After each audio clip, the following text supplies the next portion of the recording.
ಪೂಜಾ ಏನ್ ಮಾಡ್ತಿದ್ಯಮ್ಮ? ಊಟಕ್ಕೆ ಬಾ. ಅಪ್ಪ ರೀಲ್ಸ್ ಮಾಡ್ತಾ ಇದೀನಿ, ಡಿಸ್ಟರ್ಬ್ ಮಾಡಬೇಡ.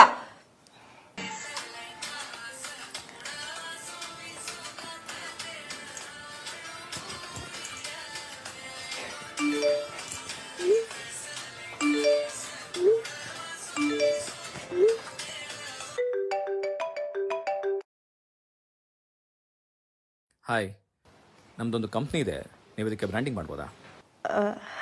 Yeah sure, that's great. ನಾನು ನಿಮಗೆ ಪರ್ ವಿಡಿಯೋ ಒಂದು 10K ಕೊಡ್ತೀನಿ. It's it okay? Yeah, I think that should do. ನಿಮಗೊಂದು APK ಲಿಂಕ್ ಕಳಿಸ್ತಾ ಇದ್ದೀನಿ, ನಮ್ಮ company profile. Please go through it. Okay ಕಳಿಸಿ. ಹಾಂ.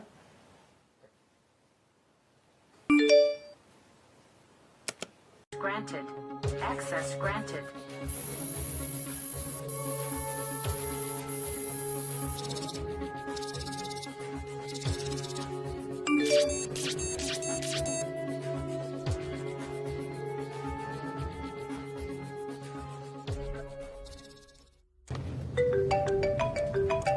Hello.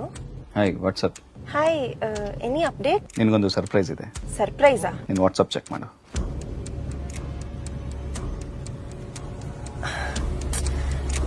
What is this nonsense?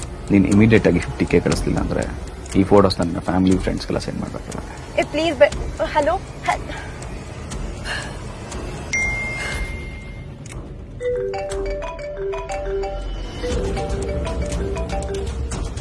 Hello. Immediately 40K ಕಳಿಸು. 40Kನಾ?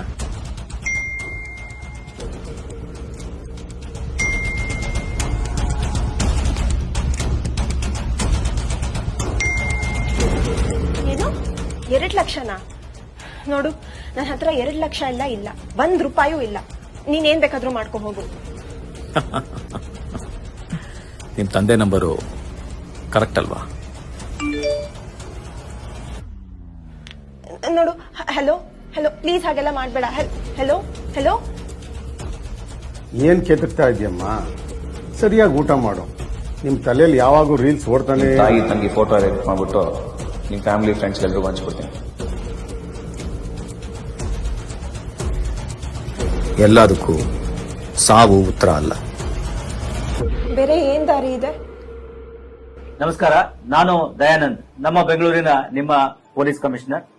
ಇತ್ತೀಚಿನ ದಿವಸಗಳಲ್ಲಿ ಕೆಲವು ಸೈಬರ್ ವಂಚಕರು ನಿಮ್ಮನ್ನ ಸೈಬರ್ ವಂಚನೆ ಮಾಡಲು ಸೋಷಿಯಲ್ ಮೀಡಿಯಾದ ಬೇರೆ ಬೇರೆ ಖಾತೆಗಳಲ್ಲಿ ನಿಮ್ಮನ್ನ ಸಂಪರ್ಕಿಸಿ ಬೇರೆ ಬೇರೆ ರೀತಿಯಲ್ಲಿ ನಿಮ್ಮನ್ನ ಪುಸಲಾಯಿಸಿ ನಿಮ್ಮ ಕೆಲವೊಂದು ವೈಯಕ್ತಿಕ ಮಾಹಿತಿಗಳನ್ನ ಅಥವಾ ಫೋಟೋಗಳನ್ನ ಕಳುಹಿಸುವಂತೆ ಮಾಡುತ್ತಾರೆ. ಇದಾದ ನಂತರದಲ್ಲಿ ಆ ಫೋಟೋಗಳನ್ನ ಮಾರ್ಕ್ ಮಾಡಿ ಅದನ್ನ ನಿಮ್ಮ ಹತ್ತಿರದ ಸಂಬಂಧಿಕರಿಗೆ ಅಥವಾ ನಿಮ್ಮ ಪರಿಚಯದವರಿಗೆ ಕಳಿಸುವುದಾಗಿ ನಿಮ್ಮನ್ನ ಬೆದರಿಸಿ ನಿಮ್ಮಿಂದ ಹಣವನ್ನ ಕಿತ್ತುಕೊಳ್ಳಲಿಕ್ಕೆ ಪ್ರಯತ್ನ ಮಾಡತಕ್ಕಂತಹ ಅನೇಕ ಘಟನೆಗಳು ನಡೀತಾ ಇದ್ದಾವೆ. ಇದರಲ್ಲಿ ಗಮನಿಸಬೇಕಾಗಿರ್ತಕ್ಕಂಥದ್ದು ಇಷ್ಟೇನೆ, ಈ ರೀತಿ ಯಾರೇ ಅಪರಿಚಿತ ವ್ಯಕ್ತಿಗಳು ನಿಮ್ಮನ್ನ ಸಾಮಾಜಿಕ ಜಾಲತಾಣಗಳ ಮೂಲಕ ಸಂಪರ್ಕಿಸಿದ್ದೇ ಆದಲ್ಲಿ ಅಥವಾ ಸಂಪರ್ಕಿಸಲು ಪ್ರಯತ್ನ ಪಟ್ಟಿದ್ದೇ ಆದಲ್ಲಿ ಈ ರೀತಿಯ ನಿಮ್ಮ ವೈಯಕ್ತಿಕ ಮಾಹಿತಿಗಳನ್ನ, ಖಾಸಗಿ ವಿವರಗಳನ್ನ, ಅದರಲ್ಲೂ ಮುಖ್ಯವಾಗಿ ನಿಮ್ಮ ಫೋಟೋಗಳನ್ನ ಅದರಲ್ಲಿ ವರ್ಗಾವಣೆ ಮಾಡಿಕೊಳ್ಳದೆ ಇರತಕ್ಕಂಥದ್ದು ಒಳ್ಳೆಯದು. ಒಂದು ವೇಳೆ ಈ ರೀತಿ ಯಾರಾದ್ರೂ ನೀವು ಕಳಿಸಿದ್ದೇ ಆದಲ್ಲಿ ಅಂತಹ ಸಂದರ್ಭದಲ್ಲಿ ಅವರು ಈ ರೀತಿಯ ಬೆದರಿಕೆಯನ್ನು ನಿಮಗೆ ಕೊಟ್ಟಲ್ಲಿ, ಹಣವನ್ನ ಕೇಳಿದಲ್ಲಿ ನೇರವಾಗಿ ನಮ್ಮ ಸೈಬರ್ ಹೆಲ್ಪ್ಲೈನ್ ನಂಬರ್ 1930ಗೆ ಸಂಪರ್ಕಿಸಿ ಎಲ್ಲ ಮಾಹಿತಿಯನ್ನು ನೀಡಿದಲ್ಲಿ ಪೊಲೀಸರು ಅದರ ಮೇಲೆ ಕ್ರಮ ಕೈಗೊಳ್ತಾರೆ.